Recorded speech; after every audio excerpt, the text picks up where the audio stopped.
Video کو like کر کے آگے شیئر ضرور کر دینا۔ یہ وہ اسلام تو نہیں ہے جو اللہ کے رسول لے کر آئے تھے، یہ ہماری دماغ کی گندگی ہے جو ہم کر رہے ہیں۔ آج دیکھو سب سے زیادہ گندے محلے مسلمانوں کے، سب سے زیادہ گندگی گناہوں کی مسلمانوں کے محلے میں، جن کے دل گندے ہیں ان کے محلے صاف ہیں، اور جن کے دل میں ایمان کا نور ہے ان کے محلے گندے۔ جو اپنے محلوں کو صاف نہیں رکھ سکتے وہ اپنے دل کو کیا صاف رکھیں گے؟ پتا چلتا ہے آپ کے دل کتنے صاف ہیں، ہمارے دل کتنے صاف ہیں۔ جو گھر صاف نہ رکھ سکے وہ دل کیا صاف رکھ سکتے؟ جو لباس صاف نہیں رکھ سکے وہ دل کیا صاف رکھ سکتے؟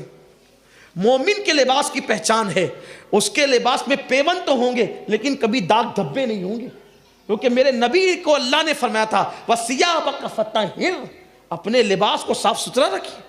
یہ اس کے لیے بیان آیا جس کو اللہ تعالیٰ نے طاہر و مطہر بنا کر کے بھیجا، مزکی بنا کر کے بھیجا۔ لیکن آج جہاں جی میں آیا تھوکا، جہاں جی میں آیا پیشاب کر دی، جہاں جی میں آیا کچرا پھینک دیا۔ امام اعظم ابو حنیفہ رحمۃ اللہ تعالیٰ علیہ کے جوتے سے نالین سے نجاست لگ کر کسی کے گھر کی طرف اڑ گئی، جب اڑ گئی تو اس کو دھونے لگے، گئی دھو دیں اس کی حق تلفی نہ ہو جائے، اور وہ مسلمان نہیں تھا، وہ یہودی تھا، یہودی دھونے لگے اس کو۔ اب دھوئے تو مٹی بہ گئی، سوچا تھا کہ دیوار پکی ہوگی، مٹی بہ گئی، مٹی بہ گئی تو اس کے اندر گڑا ہو گیا۔ ہم لوگ ہوتے تو بھاگ جاتے، چلیں بھائی نیکی کرنے جا رہے تھے، اب ہو گیا تو کیا کریں گے، چلو یہاں سے نہ۔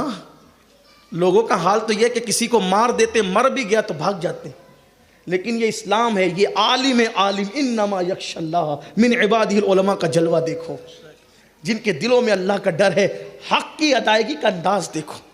یہ نہیں کہ یہودی کی ہے، کافر کی ہے، یہ نہیں، گڑا ہو گیا۔ جب گڑا ہوا اس کے دروازے پہ دستک دی، اتفاق سے اس نے کئی 100 درہم امام اعظم سے قرض لے رکھا تھا۔ دروازے پہ دستک دی، اس نے دروازہ کھولا تو ڈر گیا، کہا حضرت میں بہت آپ کا مقروض ہوں، جانتا ہوں آپ پیسے لینے آئے ہیں نا، میں بعد میں دے دوں گا، مجھے کچھ مہلت اور دے دو۔ مسکرا کے فرمایا بھائی آج پیسے لینے نہیں آیا، میرے جوتے سے نجاست لگی تھی، میں نے جھٹکا تو تیری دیوار پہ چلی گئی، دھونے کی صاف کرنے کی کوشش کی تو گڑا ہو گیا تیری دیوار میں، اور یہ تیری حق تلفی ہو گئی ہے۔ جتنا قرضہ تجھ پہ باقی ہے میں وہ سارا قرضہ تجھے معاف کرتا ہوں، تو میری اس غلطی کو معاف کر۔ یہ علم والوں کی شان، اہل علم کی شان یہ ہے، یخشی اللہ کا جز۔ یہاں تو نہ کسی کے دل کا خیال ہے ہمیں، نہ کسی کا، نہ اپنی خود کی آخرت کا خیال۔ اور پڑھے لکھوں میں اور جاہلوں میں فرق یہ ہے، علم والوں میں، اللہ والوں میں اور ہم میں فرق یہ ہے۔ تو کہہ رہا تھا کہ ایک لڑکی تھی، اور وہ بھی بادشاہ کی لڑکی، ایک بہت بڑے بادشاہ تھے، کرمان کے بادشاہ، شکار کا بہت شوق تھا۔ ایک دن شکار کرنے کے لیے نکلے، کوئی اللہ کا فقیر مل گیا، اور اللہ کے فقیر نے کان میں کہہ دیا بادشاہ اسی لیے دنیا میں آئے ہو کہ شکار کرتے رہو گے، مرنا نہیں ہے۔ اب ہم لوگوں میں اور اللہ والوں میں فرق یہی ہے، ہم لوگ 1.5 2 گھنٹہ چیخ پکار کے بولیں گلا بیٹھ جائے، لیکن کسی کی زندگی نہیں بدلتی۔ لیکن اللہ والوں کا ایک جملہ سیدھا دل پر اثر کرتا، زندگی بدل جاتی۔ انہوں نے کان میں کہا مرنا نہیں ہے، شکار کے لیے آئے۔ کاش کہ آج میرا بھی یہ جملہ کسی کے دل پہ اللہ کرے اثر کر جائے۔ نماز کے وقت میں گھروں میں بیٹھنے والوں مرنا نہیں ہے، تاش کے پتے کھیلنے والوں مرنا نہیں ہے، داڑیاں مڈا کر گٹروں میں پھینکنے والوں مرنا نہیں ہے، لڑکیوں پر پاپ کی نظر ڈالنے والوں مرنا نہیں ہے۔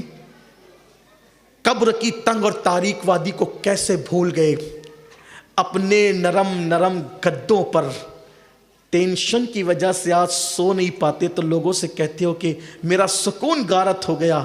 کل جب گناہوں کی آگ قبر میں بھڑکائی جائے گی تو وہاں کسے پکارو گے، کس کو مدد کے لیے بلاؤ گے؟ اپنے ٹینشن کو دور کرنے کے لیے نیند کی گولیاں کھا کر تھوڑی دیر تو آرام سے سو جاتے ہو، قبر میں کون سی نیند کی گولیاں لاؤ گے؟ یہاں پر تھک جاتے ہو, خودکشی کر کے سکون تلاش کرتے ہو, وہاں کون سی خودکشی کرو گے؟ حالانکہ دنیا میں بھی خودکشی جائز نہیں ہے, اسلام میں خودکشی حرام کر دی گئی ہے. اللہ اکبر. مرنا ضرور ہے میرے بھائیوں, مت ظلم کرو کسی پر, مت ظلم کرو اپنے آپ پر. ایک رات وہ ضرور آئے گی. عیاشیوں کی راتوں میں رت جگہ کرنے سے پہلے یہ ضرور سوچ لینا, قبر کی بھی پہلی رات آنی ہے. نرم نرم گدوں پہ لیٹ کر گناہ کرنے سے پہلے یہ بھی سوچ لینا, ایسی قبر میں بھی سونا ہے جس میں بستر بھی نہیں, جس میں تکیہ بھی نہیں, جس میں آرام بھی نہیں.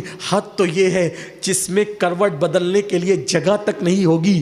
اگر اللہ ناراض ہے تو قبر جہنم کے گڑھوں میں سے گڑا ہوگا, اور اس کو راضی کر لیا, زندگی کا مقصد سمجھ لیا, تو پھر قبر اتنی بڑی ہوگی جہاں تک نظر جائے گی وہاں تک قبر کشادہ کر دی جائے گی, اور جنت کا بستر بچھا کر کے سلا دیا جائے گا. آؤ آؤ, اس دنیا میں ہمیشہ نہیں رہنا, ہم دنیا میں مسافر کی طرح ہے. یہ دنیا قیام گاہ نہیں ہے, یہ دنیا سرائے فانی ہے, جگہ جی لگانے کی دنیا نہیں ہے, یہ عبرت کی جا ہے, تماشا نہیں ہے.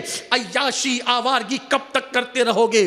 ایک دن جسم کا رشتہ روح سے ٹوٹ جائے گا. آوارگی مت کرو, موت آنی ہے. عیاشی مت کرو, موت آنی ہے. دولت کے نشے میں اللہ کے غضب کو چیلنج مت کرو, موت آنی ہے. کانوں میں ایئر فون لگا کے گانے غزلیں سن کر مٹکنے والوں, جوانی ہمیشہ نہیں رہے گی. جوانی اسی کو کہتے ہیں جو آ کر کے دھوکہ دے کر کے چلی جاتی ہے. جوانی میں پاپ مت کرو, اللہ کو ناراض مت کرو. جوانی کا ٹائم پاپ کے لیے نہیں, رب کو راضی کرنے کے لیے ہے, عبادت کے لیے ہے. آؤ اسے منائے, اسے راضی کرے. بہرحال اللہ کرے کسی کے دل میں بات اترے تو اس بزرگ نے کہا, بادشاہ اے شاہ کرمان, موت نہیں آئے گی تجھے؟ بس ایک جملے نے دل اچاٹ کر دی. کمان پھینکی, گھوڑے پہ سوار ہو کے آئے, چھوٹے بھائی کو کہا آج سے بادشاہت تمہاری ہے, میں جا رہا ہوں. لیکن وہ لوگ کتنے اچھے تھے اس دور کے. چھوٹے بھائی نے کہا بھیا اگر آپ مصروف ہو گئے کسی کام میں, آپ کی ہر ذمہ داری سنبھالیں گے, بادشاہت آپ نہ چھوڑیں. کہا نہیں, میں نے فیصلہ کر لیا ہے, تم بادشاہ ہوں گے, میں نہیں. کپڑے بھی دے دیے. کہا اچھا ٹھیک ہے, آپ جا رہے ہو نا, آپ جاؤ, بھابھی کو اور بھتیجی کو مت لے جاؤ. دیکھو یہ 4 سال کی گڑیا کتنی خوبصورت ہے, حسین ہے آپ کی بیٹی, آپ جاؤ گے جنگلوں بیابان میں, اس کا کیا ہوگا؟ کہ نہیں, جو چیز میں اپنے لیے پسند نہیں کرتا وہ اپنی بیوی اور اپنی بیٹی کے لیے کیسے پسند کروں گا. رہی بات اگر تمہارا یہی شوق ہے تو میں اپنی بیوی سے پوچھ لیتا ہوں, آؤ اپنی بھابھی کے سامنے پوچھ لیتا ہوں. بیوی سے کہا دیکھو اب بادشاہ سے میرا دل اچاٹ ہے, اب یار سے لگن لگ گئی. اقبال کہتے ہیں دو عالم سے کرتی ہے بیگانہ دل کو, عجب چیز ہے لذت آشنائی. جس کو یار کا پتہ مل گیا پھر اس کے لیے دولت اور ریت دونوں برابر ہیں, اس کے لیے دیوار اور عورت کا حسن دونوں برابر, وہ کسی طرف نہیں تکتا. اللہ اکبر. جسے یار کا پتہ مل جاتا ہے یہ تو دنیا کی دولت ہے, پھر وہ تو یہ کہتا ہے کہ حضور جب آپ کا پتہ مل گیا تو مجھے کوثر سے کیا مطلب. وہ جام کوثر کی طرف بھی تکنے کی بات نہیں کرتا, وہ تو یوں کہتا ہے کوثر کی جانب ہم نہیں تک بئی, ہمیں دیہو نینن کا جام اے پیارے نبی. بلکہ امام اہل سنت نے بھی کہا ہے شربت نہ دے تیری رویت ہو خیر سے, شربت نہ دے, پھر جام کوثر کی پرواہ نہیں. اگر یار سے دل لگ گیا تو اس کے لیے جام کیا اور اس کے لیے باغ کیا, پھر وہ تو یہ کہتا ہے شربت نہ دے تیری رویت ہو خیر سے. یہ شاید ہو تو پھر کسے پرواہ شکر کی ہے, یہ شاید ہو. ویڈیو اگر اچھا لگا ہو تو لائک کر کے آگے شیئر ضرور کر دینا.